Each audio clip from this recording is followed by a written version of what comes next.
Hi, welcome to max TV. Numerology గురించి ప్రతి ఒక్కరికి తెలుసుకోవాలని ఉంటుంది. మరీ ముఖ్యంగా లక్కీ నెంబర్ ఏంటి, వారి వారి జీవితాల్లో ఆ లక్కీ నెంబర్ ఎలా వాడాలి అంటే వాళ్ళ పేర్లు కానీ ఆ లక్కీ నెంబర్స్ ద్వారా వాళ్ళకి వచ్చే ఫలితాలు కానీ తెలుసుకోవాలని చాలా మంది అనుకుంటూ ఉంటారు. సో ఇలాంటి వాటన్నిటి గురించి డీప్గా డిస్కస్ చేయడానికి ఈరోజు స్టూడియోలో మనతో ఉన్నారు ప్రముఖ న్యూమరాలజిస్ట్ విశ్వక్ సేన్ గారు. నమస్తే సార్. నమస్కారం. ఓం శ్రీ గురుభ్యో నమః.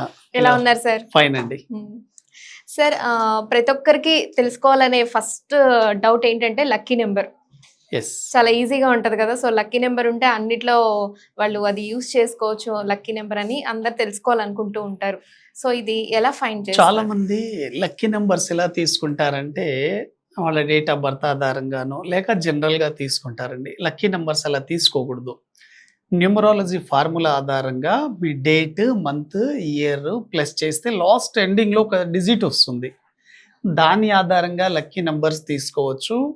ఇంకోటి మీ డేట్, డెస్టినీ ఆధారంగా కూడా లక్కీ నెంబర్ తీసుకోవచ్చు. లక్కీ నెంబర్స్ మీరు ఎలా వాడాలి, ఎక్కడెక్కడ వాడాలి, అసలు ఎలా తీసుకోవాలనేది న్యూమరాలజీ ఆధారంగా మనం ఒక డేట్ ఆఫ్ బర్త్ని అనాలిసిస్ చేద్దాం. ఉదాహరణకు మీరు చూడండి, how to find out lucky numbers అంటే లక్కీ నంబర్ని కనుగొనడం ఎలా. ఒక డేట్ ఆఫ్ బర్త్ చూడండి, 6th March 1992లో పుట్టిన వ్యక్తి యొక్క డేట్ ఆఫ్ బర్త్కి వీళ్ళకు ఏ నంబర్లు లక్కీగా వస్తాయి. జనరల్గా వీళ్ళు ఏమనుకుంటారు, 6 నంబర్లో పుట్టాం కాబట్టి 6 మాది లక్కీ నంబర్ అని అనుకుంటారు. అలా తీసుకోకూడదండి. డేట్, మంత్, ఇయర్ని ప్లస్ చేయాలి. ఇప్పుడు డేట్ మనకు 6 వచ్చింది, మంత్ 3rd వచ్చింది, ఇయర్ వచ్చేసి 1992. టోటల్గా మనం కౌంట్ చేస్తే 30 వచ్చింది. అంటే బర్త్ నెంబర్ 6, డెస్టినీ 3, అంటే 6/3 కాంబినేషన్. జనరల్గా తెలియని వాళ్ళు ఏమనుకుంటారంటే 6 నాకు లక్కీ నెంబరే, 3 లక్కీ నెంబరే అని అనుకుంటారు. రాంగ్ అండి, అలా తీసుకోకూడదు. మీరు ఏ డేట్లో అయితే పుట్టారో దాని డెస్టినీ కూడా పరిగణలోకి తీసుకోవాలి. బర్త్ నంబరు, డెస్టినీ నంబరు రెండు ఆపోజిట్ ఉండకూడదు. ఇప్పుడు 6 and 3 రెండు ఆపోజిట్ కాబట్టి ఇక్కడ 6లో పుట్టిన వాళ్ళకి 6 లక్కీ నంబర్ కాదు, 3 లక్కీ నంబర్ కాదు. ఏది లక్కీ కావచ్చు మరి వాళ్ళకి? 1 నంబర్ కానీ, 5 నంబర్ కానీ 9 లక్కీ నంబర్ అవుతుంది. అంటే మీకు లక్కీగా వాడే నంబరు మీ డేట్ ఆఫ్ బర్త్లో బర్త్ నంబర్కి మ్యాచ్ కావాలి, డెస్టినీకి కూడా మ్యాచ్ కావాలి. ఇప్పుడు ఇక్కడ 159 చెప్పాము. 1 అనేది 159 6కి ప్లస్ అవుతుంది, 3కి ప్లస్ అవుతుంది. కానీ మీరు ఇక్కడ ఓన్లీ 3నే తీసుకున్నారనుకోండి, 6 ఆపోజిట్ అవుతుంది. ఓన్లీ 6 తీసుకుంటే 3కి ఆపోజిట్. కానీ 159 నంబర్లు 3కి ప్లస్, 6కి ప్లస్ అలా తీసుకోవాలి. మీరు ఎప్పుడైతే లక్కీ నంబర్ కరెక్ట్గా తెలుసుకున్నారో మీ డేట్ ఆఫ్ బర్త్కి అనుగుణంగా మీ లైఫ్ మారిపోతుందని దాని మీనింగ్.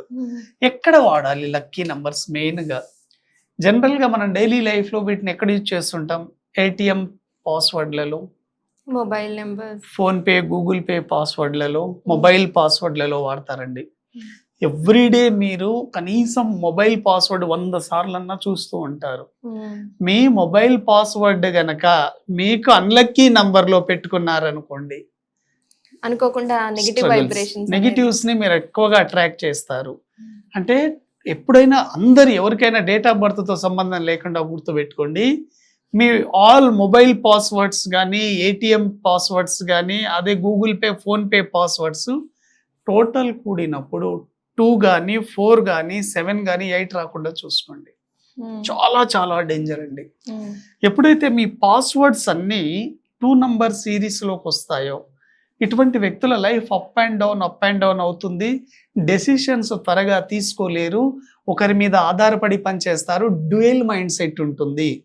ఈ రోజు ఒకటి చేద్దాం అనుకుంటారు, రేపు మళ్ళీ ఇంకోటి చేస్తారు. ఇలా డ్యూయల్ మైండ్ సెట్ ఉంటుంది ఆ పాస్వర్డ్ 2 రావడం ద్వారా. అదే టోటల్ పాస్వర్డ్స్ పెట్టుకుంటారు కదా, ఆ డిజిట్స్ అన్ని మీరు కౌంట్ చేస్తే 2 రావద్దు. ఉదాహరణకి మీరు చూడండి, ఒక మొబైల్ పాస్వర్డ్ 4 digits లో పెట్టుకున్నారు. 2 ఎలాగంటే ఇప్పుడు 2 3 1 4 ఎంత అవుతుంది మీకు? 1 + 4 అంటే 5 అంటే 10 అవుతుంది. అంటే ఇది పాస్వర్డ్ 1. Very good. 2 ఎలా పెట్టుకోకూడదు? 2 3 2 5 పెట్టుకోకూడదు. అప్పుడు మీకు 11 అవుతుంది. 11 అంటే 2.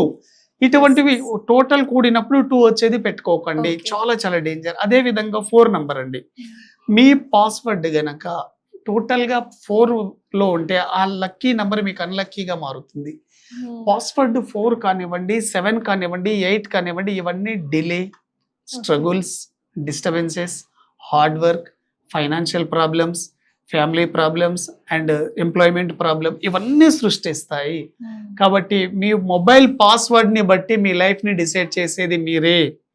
కాబట్టి మీ లక్కీ నంబర్లలో చూసుకోండి. 1లో చూసుకోవచ్చు మొబైల్ పాస్వర్డ్స్, 3, 5, 6, 9లో పెట్టుకోవచ్చు. కానీ 2, 4, 7, 8లో మాత్రం 2, 4, పెట్టుకోకండి. 7, 8 ఈ 4 అయితే వెరీ వెరీ పెట్టుకోకూడదు. ఇంపార్టెంట్ అండి. ఓకే. అదే విధంగా ఈ లక్కీ నంబర్ని ఇంకా మనం ఎక్కడెక్కడ వాడవచ్చు. చాలా మందికి మొబైల్ నంబర్ పిచ్చి ఉంటుందండి. అంటే ఈ సిరీస్ లోనే వాడాలి, నాకు ఎండింగ్ లో ఇదే డిజిట్ కావాలి అనే ఉంటుంది. కాబట్టి మీ డేట్ ఆఫ్ బర్త్ అనుగుణంగా మీరు మీ లక్కీ నంబర్లో కనుక మొబైల్ నంబర్ తీసుకుంటే చాలా చాలా బాగా కలిసి వస్తుంది. మొబైల్ నంబర్లలో వాడచ్చు, మన బ్యాంక్ అకౌంట్లలో వాడచ్చు. బ్యాంక్ అకౌంట్ అనేది మన చేతుల్లో లేదు కాబట్టి కొన్ని బ్యాంక్స్ మనకు ఫ్యాన్సీ నంబర్స్ ఇచ్చే అవకాశాలు కూడా ఉంటాయి. ఇండస్ బ్యాంక్ కావచ్చు, కోటక్ మహీంద్రా కావచ్చు, హెచ్డిఎఫ్సి కావచ్చు, ఇటువంటి బ్యాంక్స్లలో మీ లక్కీ అకౌంట్ వాడచ్చు. లేకపోతే జనరల్గానే వచ్చింది అనుకోండి, చూసుకోండి మీ లక్కీ నంబర్ మీ బ్యాంక్ అకౌంట్లో ఉందా లేదా, ఉంటే కూడా చాలా బాగా కలిసి వస్తుంది. అదే విధంగా హౌస్ నంబర్లలో కొంతమందికి కొన్ని హౌస్లోకి వెళ్ళిన తర్వాత సడన్ గా కలిసి వస్తుంది, కొంతమందికి అక్కడికి వెళ్ళిన తర్వాత డౌన్ అవుతారు. రీజన్ ఏంటి అంటే మీ లక్కీ నంబర్కి అనుగుణంగా మీ హౌస్ నంబర్ ఉండదు. కాబట్టి మీ లక్కీ నంబర్లలో కూడా హౌస్ నంబర్లలో వాడొచ్చు లక్కీ నంబర్ని. అదే విధంగా మీరు ఉదయం ఏదైనా ఒక వర్క్ స్టార్ట్ చేయాలనుకున్నారనుకోండి, మీ లక్కీ నంబర్లో చూడవచ్చు. ఉదాహరణ మీకు 6 లక్కీ నంబర్ అనుకోండి. 6 అంటే మీరు మార్నింగ్ ఏదైనా వర్క్ స్టార్ట్ చేసేటప్పుడు 9 గంటల 6 నిమిషాలకు చేయండి. అంటే 9 + 6 15 అంటే 6 అవుతుంది. ఇలా ఆ టైంలో కూడా మీ లక్కీ నంబర్ని మీ వర్క్ స్టార్ట్ చేసేటప్పుడు చేయొచ్చు. అదే విధంగా మీరు ఏదైనా శుభకార్యాలు చేసుకున్నప్పుడు మీ లక్కీ నంబర్ డేట్ లోనే చేయొచ్చు. మీరు ఎక్కడైనా జర్నీలు చేయాలనుకున్నప్పుడు చేయొచ్చు. మీరు ఏదైనా అగ్రిమెంట్ చేసుకోవాలనుకున్నప్పుడు మీ లక్కీ నంబర్ ని వాడొచ్చు. మీరు ఎక్కడైనా ఫారెన్ వెళ్తున్నారు, వీసా అప్లై చేసుకోవాలి, అప్పుడు లక్కీ నంబర్ వాడొచ్చు. మీరు ఏదైనా నేమ్ కరెక్షన్ ఉంది, మీ పేరుని ఎలా సరి చేసుకోవాలి, న్యూమరాలజీ ద్వారా లక్కీ కరెక్షన్. లక్కీ నెంబర్ అనేది ఒక వ్యక్తి జీవితంలో ప్రతి దశలో ఎవ్రీ సిచ్యువేషన్ లో ఉపయోగపడుతుంది. ఎందుకంటే యూనివర్సల్ నుంచి మీకు ఏ నంబర్ కనెక్ట్ అయిందో అదే మీ లక్కీ నంబర్. అదే మీ డేట్ ఆఫ్ బర్త్ ద్వారా తెలుసుకోవచ్చు. మనం డేట్, మంత్, ఇయర్ ని ప్లస్ చేస్తే వచ్చేది మీ లక్కీ నంబర్. బర్త్ నంబర్ ని తీసుకోవాలి, డెస్టినీ నంబర్ ని తీసుకోవాలి. కాబట్టి మన హౌస్ నంబర్లలో కానివ్వండి, వెహికల్ నంబర్లలో చాలా మంది వెహికల్ నంబర్ గురించి అడుగుతుంటారు. ఒక వెహికల్ కొన్న తర్వాత ఏ నంబర్ వస్తే నాకు చాలా బాగుంటుందని ప్రతి ఒక్కరికి కుతూహలం ఉంటుంది. కాబట్టి మీ లక్కీ నంబర్ అనుగుణంగా మీ వెహికల్ నంబర్ ఉంటే ఆ వెహికల్ ద్వారా మీకు చాలా బాగా కలిసి వస్తుంది. ఎక్కడికి వెళ్ళినా కూడా ఆ వెహికల్లో మీకు అన్ని వర్కులు చాలా పాజిటివ్గా జరుగుతాయి. కొంతమంది వెహికల్ కొన్న తర్వాత అనారోగ్య సమస్యలు రావడం, బిజినెస్లో లాస్ రావడం జరుగుతుంది. దానికి కారణం ఏంటి? మీ లక్కీ నంబర్కి అనుగుణంగా లేకపోవడమే. ఎప్పుడైతే మీ నంబరు మీ డేట్ ఆఫ్ బర్త్కి మ్యాచ్ అవుతుందో అదే లక్కీ నంబర్గా పనిచేస్తుంది. లక్కీ నంబర్ కనుక మీరు నెగిటివ్గా చూజ్ చేసుకున్నారనుకోండి, అది నెగిటివ్ డైరెక్షన్లో పనిచేస్తుంది. కాబట్టి ఇలా మన లైఫ్లో మనం ఎక్కడైతే శుభకార్యాలు చేయాలని అనుకుంటున్నామో అలా ప్రతి దశలో పనిచేస్తుంది. కాబట్టి very very important. So useful information ఇచ్చారు sir. Thank you so much. Thank you అండి.